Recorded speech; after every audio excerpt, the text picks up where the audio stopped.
হঠাৎ করে নতুন করে আমিন জোরে বললে, হঠাৎ করে নতুন করে 2 পাও পুরা সরাইয়া দাঁড়াইলে, হঠাৎ করে 20 রাকাত তারাবি 8 রাকাত পড়লে, তাদেরকে পৃথিবীর ইতিহাসে 1300 বছর কেউ কোনো দিন আহলে হাদিস বলে নাই, আহলে হাদিস বলে নাই। তারা আহলে হাদিস হইতে পারে না, পারে না, দৈন্তান নয় কেন না।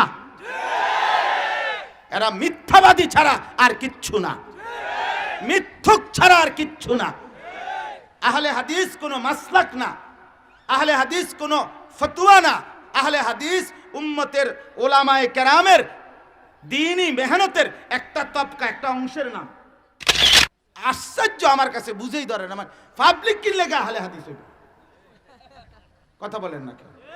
ফান্দু আন্দার আমার চোখ আহলে হাদিস হেবেটা কি করে? অটো চালায়, আমি নিজে দেখি। একজন। 2 আহলুল হাদিস এবারে ফার্মের মুরগা বেছে, ও সাদাড়ি।